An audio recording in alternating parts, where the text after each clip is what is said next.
Evening friends, இந்த வீடியோவில் நம்ம நாளைக்கு நிஃப்டி 50 அண்ட் சென்செக்ஸ் அதுக்கான ப்ரீ மார்க்கெட் ரிப்போர்ட் பார்க்கலாம். அதுக்கு முன்னாடி இன்றைக்கான போஸ்ட் மார்க்கெட் ரிப்போர்ட் எப்படி நடந்து முடிஞ்சுது அப்படின்றத செக் பண்ணலாம். காலையில் நிஃப்டி 50 ஒரு 220 பாயிண்ட் கேப் அப்பு. ஏன்னா நான் ஆல்ரெடி சொல்லியிருந்தேன், பிரெண்ட் க்ரூட் ஆயில் விலையெல்லாம் குறைஞ்சா முதல்ல ஏறக்கூடியது நம்ம இந்தியன் மார்க்கெட் தான் அப்படின்னு. ஏன்னா நேற்று லாஸ்ட்டு ஃப்ரைடே $104.52 இருந்தது.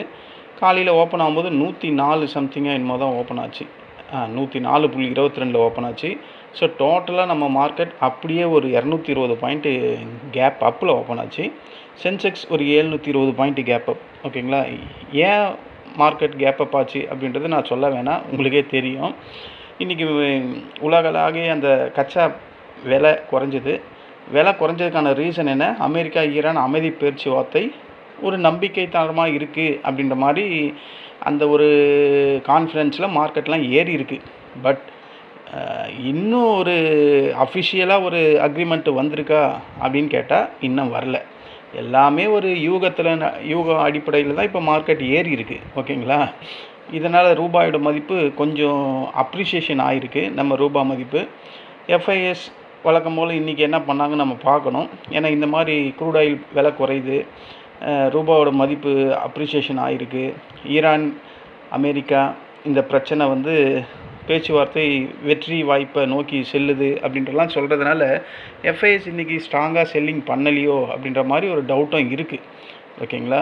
பட் இவ்வளோ பெரிய செல்லிங் கேண்டில்லாம் வந்திருக்கு மார்க்கெட்டில். ரிப்போர்ட் வந்தால் தான் தெரியும். இந்த ரீசனால் தான் மார்க்கெட் இன்றைக்கி 220 பாயிண்ட்டு கேப் அப் வந்தது. கேப் அப் வந்ததுக்கப்புறம் மார்க்கெட் ஒரு இன்ச்சு கூட நகரலை. 9:15 இருந்து இந்த 9:15க்கு ஓப்பன் ஆச்சு. அதோட இந்த 2:30 மணி வரையும் மார்க்கெட் ஒரு சைட்வே மார்க்கெட். இதில் என்ன ப்ராஃபிட் பண்ணியிருக்க முடியும் அப்படின்றத ஆப்ஷன் பையர் நம்ம ட்ரேட் பண்ண ஒவ்வொருத்தரும் நம்ம தான் ஃபீல் பண்ணணும். ஓகேங்களா? அதிகபட்சமாக அவன் இன்றைக்கி ட்ரேட் ஆனது ஒரு 35 பாயிண்ட்டுக்கு தான் இருந்தது. 35-40 பாயிண்ட்டுக்குள்ளே தான் நிஃப்டி 50 இன்றைக்கி ட்ரேட் ஆச்சு. ஓகேங்களா? மற்றபடி கேப் அப் வந்ததோடு சரி, அந்த 2.25க்கு இந்த சப்போர்ட்டை இந்த ரெசிஸ்டண்ட்டை மோர் தென் டைம்ஸ் வந்து தொட்டதுனால அதுக்கப்புறம் உடச்சி அந்த 24,000 ஸ்ட்ராங்கான ரெசிஸ்டண்ட்டை அதுக்கு மேலே க்ளோஸ் பண்ணி வச்சுருக்கான். ஸோ இப்போ 24,031 மார்க்கெட் க்ளோஸ் ஆகிருக்கு. ஒரு ஸ்ட்ராங்கான ஹோப் மார்க்கெட்டில் இருக்குது. மார்க்கெட் ஃபர்தராக மேலே போகிறதுக்கான வாய்ப்புகள் இருக்குது. இந்த பிரெண்ட் க்ரூட் ஆயில் விலை குறைஞ்சிக்கிட்டே இருக்க வரையும் ஈரான் தரப்புலேருந்து இன்னும் ஸ்ட்ராங்கான ஒரு அஃபிஷியல் நியூஸும் வரல. ஓகேங்களா? எல்லாத்துக்கும் நான் தான் முன்னாடி முந்திரி கொட்ட மாதிரி அமெரிக்கன்ஸ் தான் இதை வந்துடுச்சின்னு சொல்லிக்கிட்டு இருக்கானே கண்டி, இன்னும் அஃபிஷியல் அக்ரிமெண்ட் வந்த மாதிரி எந்த நியூஸ்லேயும் சொல்லலை. நானும் இன்னும் கேட்கல. இந்த ஆடியோ ரெக்கார்ட் பண்ணுற வரையும் நானும் இந்த மாதிரி ஒரு நியூஸை கூட நான் கேட்கல. என்ன மாதிரி நியூஸஸ் வந்துக்கிட்டே இருக்குன்னா, ஈரானும் யூஎஸும் வார் அஃபிஷியலாக கம்ப்ளீட்டட் அப்படின்ற மாதிரி ஃபார்மல் வார் டிக்ளரேஷன் கம்ப்ளீட்டட்னு எதுவுமே வரல. அதிகாரப்பூர்வமான அறிவிப்பு இன்னும் எந்த ஒரு நியூஸ் பேப்பர்லேயும் எங்கேயுமே வரல. இந்த அமெரிக்கா ஈரான் இடையே நடந்த இந்த சண்டை இப்போ மறுபடியும் ஒரு சீஸ் ஃபயர், அதாவது ஒரு 60 நாளைக்கு தள்ளி வச்சுருக்காங்க. ஓகேங்களா? பீஸ் டீல் அப்படின்னு சொல்கிறாங்கல்ல, அது மாதிரி. அதாவது இன்றைக்கி வெளியாகிருக்க இந்த ரூட்டர்ஸ் அவங்க தகவலின்படி பல முக்கியமான விஷயங்களில் முன்னேற்றம் ஏற்பட்டிருக்கு. ஆனால் இது இறுதி ஒப்பந்தம் அப்படின்ற மாதிரிலாம் எதுவும் இல்லை அப்படின்ற மாதிரி ஈரான் தெரிவிச்சிருக்கு இந்த ரூட்டர்ஸ் நியூஸில். ஓகேங்களா? ஈரான் ஸ்ட்ராங்காக இருக்கான், அவன் கிளியராக பேசுகிறான். ஓகேங்களா? ஸ்ட்ரைட் ஆஃப் ஹார்மஸ் திறப்பு குறித்து பேச்சுவார்த்தை தான் நடக்குதே கண்டி, திறந்த மாதிரி இன்னும் இல்லை. சீஸ் ஃபயர் தற்காலிகமான போர் நிறுத்தமே தவிர இன்னும் பர்மனெண்ட் நியூஸ் வரல. ஸோ மார்க்கெட்டில் இன்னும் அந்த போர் பதற்றம் ஃப்ரெஜைல்ஸ் இருக்க வாய்ப்புகள் தான் அதிகமாக இருக்குது. ஆனால் இந்த உடன்படிக்கையால் ஆயில் ப்ரைஸ் இப்போது வெலாட்டிலிட்டியில் இருந்து கொஞ்சம் குறைஞ்சிருக்கு. அதோட இம்பேக்ட் தான் மார்க்கெட் எல்லாமே ஏறி இருக்குது. ஓகேங்களா? இந்த யூஎஸ் சாங்ஷனு, அப்புறம் இந்த ஈரான் நியூக்ளியர் இஷ்யூ, இதெல்லாம் ரிசால்வ் ஆகிடுச்சான்னு கேட்டால் இன்னமும் ரிசால்வ் ஆகலை. ஓகேங்களா? ஊடகம் புதுசாக கலராக ரீல் சுற்றிக்கிட்டே இருக்கான். பட் எந்த ஒரு கவர்மெண்ட் சைட்லேருந்தும் அஃபிஷியல் நியூஸு இன்னும் வந்த மாதிரி இல்லை. ஓகேங்களா? இதுதான் ரியாலிட்டி. ஸோ இந்த ரூமர்ஸ்க்கு ஏற்ற மாதிரி மார்க்கெட் இன்றைக்கி ஏறி முடிச்சிட்டான். ஏறி 312 பாயிண்ட் ஏறி முடிச்சுட்டு மார்க்கெட்டை ஒரு ஸ்ட்ராங்கான இடத்துல நிற்க வச்சுருக்கு. 24,000 அப்படின்ற ஒரு ஸ்ட்ராங்கான லெவலுக்கு மேலே நின்றுட்டுருக்கு. சென்செக்ஸு 76,488 போய் நின்றுட்டுருக்கு ஸ்ட்ராங்கான ஒரு இடத்துல. ஓகேங்களா? இப்போது இந்த யூஎஸ் இந்த பி ஸ்டாக்கு அமெரிக்காவில் இருக்க அந்த காங்கிரஸ் கூட அதிகாரப்பூர்வமாக வார் டிக்ளரேஷன் செய்யலை அப்படின்ற மாதிரி தான் சொல்லிக்கிட்டு இருக்குது. இந்த ஹார்வர்ட் அனலிஸ்ட் அப்படின்னு ஒரு குழு இருக்குது. அவங்க கூட இன்னும் அந்த எதிர்க்கட்சியாக இருக்கக்கூடிய அமெரிக்கா காங்கிரஸ் சட்டப்பூர்வமாக இன்னும் வார்லாம் டிக்ளேர் பண்ணல அப்படின்ற மாதிரி தான் சொல்லிக்கிட்டு இருக்காங்க. ஆனால் மார்க்கெட் அதுக்குள்ளே இந்த பி ஸ்டாக்குக்கு இந்த 7 ஒரு 14 உடன்படிக்கைக்கோ இது சாதகமாக வரும் அப்படின்றதுக்காக மார்க்கெட் ஏறி இருக்குது. இதுதான் கான்ஃப்ளிக்ட் நடந்தது. சீஸ்ஃபயர் டாக் இன்னமும் நடந்துக்கிட்டு தான் இருக்குது. அஃபிஷியலாக பர்மனெண்ட்டாக பீஸ் அக்ரிமெண்ட் அப்படின்னு இன்னும் ஒன்று கூட ஃபைனல்ஸ் ஆகவே இல்லை. அஃபிஷியல் டிக்ளரேஷன் கம்ப்ளீட்டட் வார் அப்படின்ற மாதிரி எதுவுமே இன்னும் வரல. பட் மார்க்கெட் ஏறிடுச்சு. இதுதான் இன்றைக்கி மார்க்கெட் ஏறினதுக்கான ரீசன். அதனால தான் க்ரூட் ஆயில் விலை குறைஞ்சிது. அதனால தான் நம்ம மார்க்கெட் எல்லாம் ஏறி இருக்குது. இந்தியாவில் இருக்கக்கூடிய எல்லா இண்டெக்ஸஸும் ஏறி இருக்குது. Nifty, Sensex, bank Nifty, bank x, mid cap Nifty, fin Nifty, Nifty next 50, India Vicks வந்து ஒரு 16.70 இன்னமும் வெலாட்டிலிட்டி அப்படின்ற மாதிரி தான் காட்டிக்கிட்டு இருக்குது. ஓகேங்களா? இன்றைக்கி மார்க்கெட் ஏறினதுக்கு இதுதாங்க ரீசன். இன்றைக்கி மார்க்கெட்டை செக்டரை அப்கிரேட் பண்ணுறதுக்கு எதெல்லாம் ஹெல்ப் பண்ணுச்சு அப்படின்னா banking and financial, auto, oil and gas, அப்புறம் இந்த PSC energy stocks, HDFC, ICICI bank, Reliance, இந்த மாதிரி ஹெவி வெயிட் ஸ்டாக்ஸ் எல்லாம் ஏறதுனால தான் மார்க்கெட் ஏறி இருக்குது. இந்த இதுலேயே மார்க்கெட்டை டவுன்கிரேட் பண்ணது வந்து இந்த ஐடி இன்றைக்கும் பெரிய லெவலில் பலவீனமாக தான் இருந்த மாதிரி எனக்கு தெரியுது. Global tech tension. ஓகேங்களா? அதனால் ஐடி ஏறலை. எஃப்எம்சிஜி, ஃபார்மா ஸ்டாக்ஸும் ஓரளவுக்கு டிஃபென்சிவாக நல்ல ஒரு பையிங் வந்தது. அதனால் மார்க்கெட் சகஜமாக ஐடி சப்போர்ட் பண்ணலனாலும் மார்க்கெட் ஏறிச்சு. நான் தான் ஆல்ரெடி சொல்லியிருக்கேன், பேங்க் நிஃப்டி ஒருத்தன் ஏறினா போதும் நிஃப்டி 50 ஆட்டோமேட்டிக்காக பாசிட்டிவில் க்ளோஸ் ஆகும் அப்படின்னு சொல்கிறதே இந்த ஒரு ரீசனுக்கு தான். ஓகேங்களா? இதுதான் இன்றைக்கி மார்க்கெட்டில் நடந்த நிகழ்ச்சி. லாஸ்ட்டு சாட்டர்டே சண்டே நடந்த நிகழ்ச்சி. அதுக்கு ஏற்ற மாதிரி மார்க்கெட் ஒரு ரூமர்ஸை பேஸ் பண்ணி வெளிப்படையான ஒரு அஃபிஷியல் ரிப்போர்ட் எதுவும் வரல. ஓகேங்களா? நான் இந்த ரெக்கார்ட் பண்ணுறதுக்கு முன்னாடி வரையும் செக் பண்ணேன். சரி, அந்த மாதிரி ஒரு நியூஸ் இருக்கான்னு பார்த்தா அந்த மாதிரி எங்கேயுமே இல்லை. ஸோ அப்போது இது வந்து இந்த ஊடகம் பண்ண வேலையால் இந்த மாதிரி மார்க்கெட் எகிரி மேலே போயிருக்கு அப்படின்றத தான் புரிஞ்சிக்க முடியுது. அதுக்கு ஆதாரமாக இந்த பிரெண்ட் க்ரூட் ஆயில் வந்து 104.55 இருந்தது வெள்ளிக்கிழமை. அப்படியே ஒரு 94.55 அப்படின்ற மாதிரி ட்ரேட் ஆகுது. ஸோ இதை வச்சு தான் நம்ம மார்க்கெட் பெரிய லெவலில் ஒரு 220 பாயிண்ட் வந்திருக்கு அப்படின்றது கிளியராக புரியுது. இந்த போஸ்ட் மார்க்கெட்டில் நாங்கள் என்ன பண்ணோன்னு கேட்டிங்கன்னா 4 ட்ரேட் பண்ணோம். 4 ட்ரேடுமே இன்றைக்கி சக்ஸஸ். ஒரு ட்ரேட் கூட ஃபெயிலியர் ஆகலை. ஓவரால் பார்த்தா ஒரு 3,700 ரூபாய் ப்ராஃபிட் புக் பண்ணோம். அதில் ப்ரோக்கரேஜ் எல்லாம் மைனஸ் பண்ணால் கூட ஒரு 2,500 2,300 அந்த ரேஞ்சு வர்றதுக்கு வாய்ப்பு இருக்குது. இதுதான் இன்றைக்கான போஸ்ட் மார்க்கெட் ரிப்போர்ட்டு. சென்செக்ஸில் அதே மாதிரி ஒரு கால் கொடுத்தேன் ஃப்ரெண்ட் சர்க்கிளில். இது சென்செக்ஸ் தான். சென்செக்ஸில் எங்கே கொடுத்தேன்னா அது இந்த இடம் தான் கொடுத்தேன். எத்தனை மணிக்கு? 2:15 கொடுத்தேன். 2:15 கொடுத்தது மார்க்கெட் ஏறிச்சு. எனக்கு என்ன ஒரு டவுட்னா, இது மோர் தென் டைம்ஸ் இந்த 76,370 தொட்டு இறங்குதே, அதை தொட்டுட்டு இறங்குமோன்னு ஒரு டவுட் இருந்தது. பட் அங்கே தான் வேகமாக ஏறவே ஆரம்பித்தான்.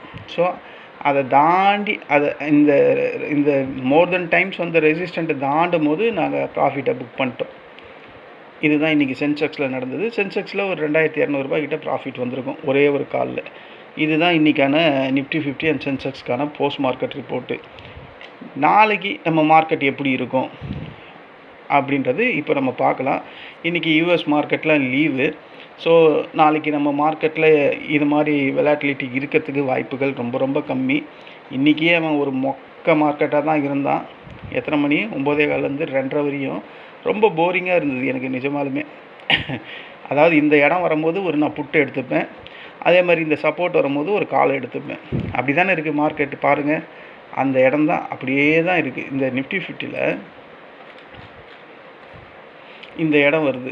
இந்த இடங்க 23,988. 90ன்னு வைங்க. இங்கே வந்தால் நான் ஒரு புட்டை எடுத்துப்பேன். இந்த சப்போர்ட் வந்தால் ஒரு கால் எடுத்துப்பேன். மார்க்கெட் அதுக்குள்ளேயே தான் ஆடிக்கிட்டு இருந்து, அதனால தான் 4 ட்ரேட் பண்ண முடிஞ்சுது. ரேஞ்ச் பவுண்ட் மார்க்கெட்லலாம் நம்மளால் சைட்வே மார்க்கெட்லலாம் நம்ம ட்ரேட் பண்ணால் லாஸஸ் வருன்றதுனால அடிஷ்னலாக பண்ணியிருந்தால் இன்னும் 1 பண்ணியிருப்பேன், இல்லை 2 பண்ணியிருப்பேன். பட் அதுக்கு எண்ணமே இன்றைக்கி வரல, பண்ணலாம் அப்படின்ற மாதிரி. ரொம்ப சைட்வே, அதனால் பண்ண முடியல. இதுதான் நிஃப்டி 50ல் நடந்தது. இன்றைக்கி ப்ராஃபிட் ரொம்ப பேர் பண்ணியிருக்க வாய்ப்பு இல்லை. பட் இதுலேயும் ப்ராஃபிட் பண்ணுறவங்க பல பேர் இருப்பாங்க.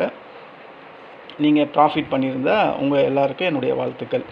நாளைக்கு நம்ம நிஃப்டி 50 சென்செக்ஸ் எப்படி இருக்கும், அதோட இன்ட்ராடே லெவல்ஸ், அதோட சப்போர்ட் எங்கே, அதோட ரெசிஸ்டன்ட் எங்கே. நாளைக்கு நிஃப்டி 50 மந்த்லி எக்ஸ்பைரி வேறு. ஸோ வெலாட்டிலிட்டி இருக்கும். இந்தியா விக்ஸ் வந்து 16.70 இருக்குது. ஸோ வாய்ப்புகள் ஏராளமாக, மொமெண்டம் அதிகமாக இருக்க வாய்ப்பு இருக்குது. இன்றைக்கி எஃப்ஐஎஸ் என்ன பண்ண நான் பார்க்கணும். அதை பார்த்துட்டுனா எனக்கு ஓரளவுக்கு மார்க்கெட்டை ஓரளவுக்கு ப்ரிடிக்ட் பண்ணலாம். எஃப்ஐஎஸ் செல்லிங்கில் இருந்தால் நாளைக்கு கண்டிப்பாக இந்த கேப்பை ஃபில் பண்ணும். இவ்வளோ பெரிய கேப்பெல்லாம் மார்க்கெட் விட்டுட்டு ஃபர்தராக மேலே போகிறதுக்கு வாய்ப்புகள் கிடையாது. ஓகேங்களா?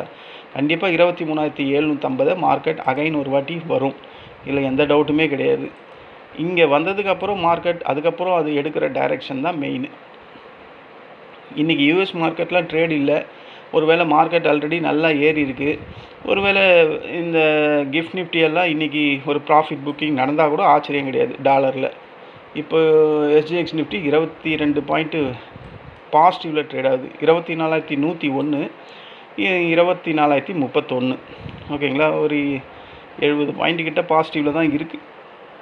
பாசிட்டிவ் இருந்தாலும் எஃப்ஐ செல்லிங்கில் இருந்தால் நாளைக்கு நம்ம மார்க்கெட் கீழே விழும். ஓகேங்களா? அது நம்ம வெயிட் பண்ணி பார்ப்போம். இப்போ நம்ம வேர்ல்டு மார்க்கெட்டை செக் பண்ணிடலாம். இன்றைக்கி யூஎஸ் மார்க்கெட்லாம் இல்லை. அதனால் நாளைக்கு பெரிய லெவலில் ஏற்ற இறக்கம் வர்றதுக்கு வாய்ப்பு இல்லை. இப்போ நடக்கிற எஃப்டிஎஸ்சி நடந்து முடிஞ்சிடுச்சு. எஃப்டிஎஸ்சி 23 பாயிண்ட் ப்ளஸ்ஸு, சிஎஸ்சி 138 பாயிண்ட் ப்ளஸில் ட்ரேட் ஆகுது. டாக்ஸ் 386 பாயிண்டில் ட்ரேட் ஆகுது. நிக்கி இன்றைக்கி 1819 பாசிட்டிவில் முடிஞ்சிருக்கு. Hang Seng 220 point plus, Shanghai 40 point plus, நம்ம NSE Nifty 312, BSE Sensex 1074 point, STI 2.5 point, KOSPI 32 point. US dollar குறைஞ்சிருக்கு. ஏன்னா க்ரூட் ஆயில் விலை குறைஞ்சி போச்சு, அதனால் அது குறையும். அப்போ அது குறைஞ்சா கோல்டு ஏறும். ஓகேங்களா? நம்ம இந்திய ரூபாய் 95.230 பரவாயில்ல, குறைஞ்சிருக்கு, அப்ரிஷியேஷன் ஆகிருக்கு. கோல்டு ஏறிடுச்சு, $50 மேலே ஏறி இருக்குது. சில்வர் ஏறி இருக்குது, காப்பர் ஏறி இருக்குது. இந்த க்ரூட் ஆயில் வந்து 90.840 ட்ரேட் ஆகுது.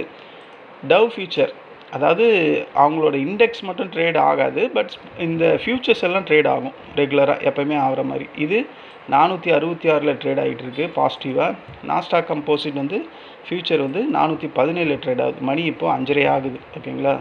இதை வச்சு பார்த்தா நமக்கு பெரிய கேப் அப்லாம் வர்றதுக்கு நாளைக்கு வாய்ப்பே இல்லை. ஓகேங்களா? வந்தால் ஒரு மினிமம் ஒரு 30 பாயிண்ட் 40 பாயிண்ட்டுக்குள்ளே ப்ளஸ் ஆர் மைனஸ் கேப் அப்பும் வரலாம், கேப் டவுனும் வரலாம். ஏன்னா யூஎஸ் மார்க்கெட் ட்ரேடிங் இல்லாத போது தன்னிச்சையாக இது ஏறுறதுக்கு வாய்ப்பு இல்லை. அங்கே ஏடிஆரில் ட்ரேட் ஆகக்கூடிய எந்த ஒரு ஸ்டாக்ஸும் அங்கே ட்ரேட் ஆக போகிறதில்ல. அப்போ இவன் இந்த லெவலுக்குள்ளேயே தான் இருக்கிறதுக்கான வாய்ப்புகள் அதிகம். அப்படின்னு பார்த்தா ஒரு ப்ளஸ் ஆர் மைனஸ் 50 பாயிண்ட்ஸ் 2 பக்கமும் வைங்களேன். அப்படி வச்சா ஒரு கேப் அப் ஆஸ் யூஷுவல். இந்த 24,050 முடிஞ்சிருக்கு பேஸு. ஆனால் அவன் 24,031 காட்டுறான் வெயிட்டட் ஆவரேஜில். ஒரு கேப் அப் 50 பாயிண்ட் கிடைக்குதுன்னா ஃபஸ்ட்டு ரெசிஸ்டண்ட்டாக இந்த 24,134 இருக்கும். இதை உடைச்சிதுன்னா இந்த 24,200, இந்த 195 இது ரொம்ப ரொம்ப ஸ்ட்ராங்கான ரெசிஸ்டண்ட்டு. இந்த ரெசிஸ்டண்ட்டை மார்க்கெட் உடைச்சிதுன்னா மார்க்கெட் கண்டிப்பாக அதோட 24,500 தான் போய் மார்க்கெட் நிற்கும். அது வரையும் நடுவிலலாம் ஒரு ரெசிஸ்டண்ட் இருக்குது, பட் அதெல்லாம் ஸ்ட்ராங்காக இருக்காது, உடைச்சிரும். ஓகேங்களா? இதுதான் நாளைக்கான resistant levels. First resistant 24,134, second very strong 24,200, third வந்து 24,252, ஃபோர்த்து 24,327. இந்த 200 உடைச்சா நம்ம 300 நாளைக்கு மார்க்கெட்டில் இன்ட்ராடே டைமில் பார்க்கலாம். ஓகேங்களா? இதுதான் ரெசிஸ்டன்ஸ் சைடில் இருக்கக்கூடிய இன்ட்ராடே லெவல்ஸு. இல்லை ஒரு கேப் டவுன் வருது, ஏன்னா ஆல்ரெடி நல்ல கேப் அப் ஆகி மேலேயே ஒரு எக்ஸ்ட்ராவே ஒரு 70 பாயிண்ட்டு மார்க்கெட் மேலே ஏறி முடிஞ்சிருக்கு. அப்படின்றதுனால கிஃப்ட் நிஃப்டியில் டாலரில் ட்ரேட் ஆகுதுனால அங்கே யாராவது ப்ராஃபிட் புக்கிங் பண்ணால் கூட மார்க்கெட் கீழே வர்றதுக்கும் வாய்ப்புகள் இருக்குது. அப்படி வந்தால் ஃபஸ்ட்டு சப்போர்ட்டு 23,936 இது ஃபஸ்ட்டு சப்போர்ட்டாக ஆக்ட் ஆகிறதுக்கு வாய்ப்புகள் அதிகம். செகண்ட் 23,867. எஃப்ஐ செல்லிங்கில் இருந்தால் மார்க்கெட் அகைன் வந்து இந்த இதுவை தொடரத்துக்கு வாய்ப்பு இருக்குது. இந்த கேப்பை 23,749. ஓகேங்களா, இந்த 3 சப்போர்ட்டு. 4வது எங்கடா இருக்குன்னா இதுதான் 4வது சப்போர்ட்டு 23,672. இந்த 4 சப்போர்ட் நாளைக்கு இன்ட்ராடே லெவல்ஸை ஆக்ட் ஆகிறதுக்கான வாய்ப்புகள் அதிகம். 23,867 மார்க்கெட் உடைச்சிடுச்சுன்னா இந்த கேப்பை கண்டிப்பாக ஃபில் பண்ணும். இதில் 100% கான்ஃபிடென்ட்டாக நான் இருக்கேன். ஓகேங்களா, 23,867 கீழே ஸ்ட்ராங்காக ஒரு பேரிஷ் கேண்டில் பிரிண்ட் ஆகிடுச்சு அப்படின்னா நான் கண்டிப்பாக ஒரு புட் சைடில் கன்சிடர் பண்ணுவேன். ஓகேங்களா, இதுதான் நிஃப்டி 50க்கு நாளைக்கான மந்த்லி எக்ஸ்பெரியோட இன்ட்ராடே லெவல்ஸ். சென்செக்ஸ் வருவோம். சென்செக்ஸ் வந்தால் வெயிட்டட் ஆவரேஜ் இது 76,547 முடிஞ்சிருக்கு.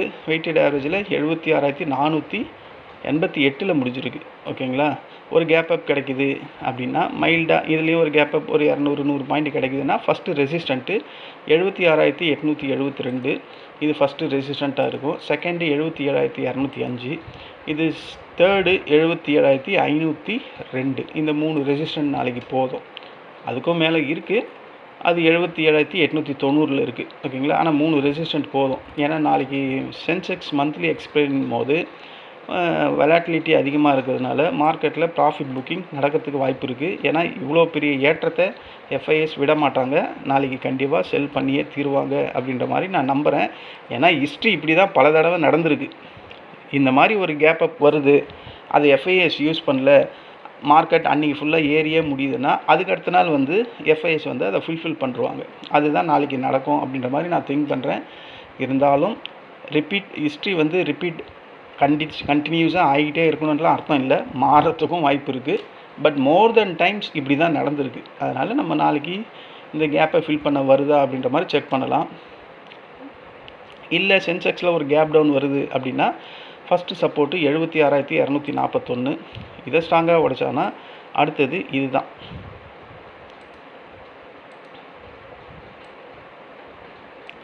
75,808. ஓகேங்களா, அதையும் உடைச்சதுன்னா இந்த கேப்பை ஃபில் பண்ணுறதுக்கு மார்க்கெட் வரும். அதையும் ஸ்ட்ராங்காக உடைக்குது அப்படின்னும் போது மார்க்கெட் வந்து 75,159 வரும். இதுதான் இந்த 3 ரெசிஸ்டண்ட் போதும். First support 76,241, second support 75,808, third support 75,508, fourth வந்து 75,163. ஓகேங்களா, இந்த 4 சப்போர்ட் வந்து நாளைக்கு சென்செக்ஸ்க்கு இன்ட்ராடே லெவல்ஸை ஆக்ட் ஆகிறதுக்கான வாய்ப்புகள் அதிகம். இங்கே ஒரு டிஸ்க்ளைமர், இங்கே நான் கோடிட்டு காட்டியிருக்கேன். இந்த ரெட்டு, இந்த ப்ளூ, இந்த க்ரீன்லாம் ஒரு ட்ரேடிங் ரெக்கமெண்டேஷன் லைன்ஸ்லாம் கிடையாது. ஓகேங்களா, இது ஒரு எஜுகேஷன் பர்பஸ்க்காக இந்த லைன் நான் இங்கே போட்டிருக்கேன். இந்த லைன்ஸ் மார்க்கெட் தொடும்போது அதுக்கேற்ற ஸ்ட்ராட்டஜி உங்கள்கிட்ட இருந்ததுன்னா அதை கன்சிடர் பண்ணலாம் அப்போது. ஓகேங்களா, பிளைண்டாக இந்த லைன்ஸை நம்பியெல்லாம் எந்த ஒரு ட்ரேடும் எடுக்காதீங்க. எடுத்தால் கண்டிப்பாக லாஸஸ் ஆகிறதுக்கான வாய்ப்புகள் அதிகம். ஓகேங்களா, இன்றைக்கி போஸ்ட் மார்க்கெட் ரிப்போர்ட்டில் நாங்கள் ப்ராஃபிட்டபுளாக தான் முடிஞ்சோம். நானும் என் ஃப்ரெண்ட் சர்க்கிள்லையும் நீங்களும் ப்ராஃபிட்டபுளாக தான் முடிச்சிருப்பீங்க அப்படின்ற மாதிரி நான் நம்பிக்கை வைக்கிறேன். ஏன்னா ரொம்ப பேர் இப்போது எல்லாருமே இந்த மணியை தான் சூஸ் பண்ணுறாங்க. ஸோ வாய்ப்புகள் வந்து எல்லாருமே மினிமமான லாஸஸை புக் பண்ணுறாங்க அப்படின்னு வாட்ஸ்அப்பில் ரொம்ப பேர் எனக்கு மெசேஜ் பண்ணிக்கிட்டு இருக்கீங்க. கேட்கவே நல்லா சந்தோஷமாக இருக்குது. எனக்கு இந்த மாதிரி தான் இருக்கணும். எல்லா ஆப்ஷன் பையரும் தினமும் லாஸ் பண்ணாலும் கொஞ்சமாக இருக்கணும், ப்ராஃபிட் பண்ணாலும் கரெக்டாக இருக்கணும். அந்த மாதிரி இதை ரெகுலராக பண்ணும்போது மந்த்லி வைஸில் நம்ம எல்லாம் ப்ராஃபிட்டில் வர்றதுக்கான வாய்ப்புகள் அதிகம். அதனால தான் இந்த மணியே சூஸ் பண்ணுங்கள் அப்படின்னு ஒவ்வொரு வீடியோலையும் நான் சொல்லிக்கிட்டே இருக்கேன். இதே கரெக்டாக ஃபாலோ பண்ணுங்கள். ரிஸ்க் மேனேஜ்மெண்ட்டை கரெக்டாக மெயின்டைன் பண்ணுங்கள். எமோஷன் ஆகாதீங்க. ஒரு நாளைக்கு மோர் தென் 3லேருந்து 5க்குள்ளே ட்ரேட் பண்ணுங்கள். அதுக்கு மேலே எக்ஸஸ் பண்ணாதீங்க. இதையே ரெகுலர் உங்கள் ஆக்டிவிட்டியாக மாற்றிடுங்க. கண்டிப்பாக ப்ராஃபிட்டபுளாக மந்த்லி நம்ம முடிகிறதுக்கான வாய்ப்புகள் அதிகம். எல்லா இடத்துலையும் ட்ரேட் பண்ணாதீங்க. மார்க்கெட் டெப்த்தை பார்த்துருங்க. இன்ட்ராடே டைமில் மார்க்கெட் எப்படி இருக்குது அப்படின்றத ரியலைஸ் பண்ணுங்கள். எமோஷனில் ட்ரேட் பண்ணாதீங்க அப்படின்னு நான் சொல்லி இந்த வீடியோவை முடிக்கிறேன். நம்ம நாளைக்கு இன்ட்ராடே டைமில் மீண்டும் சந்திக்கலாம். நன்றி, வணக்கம்.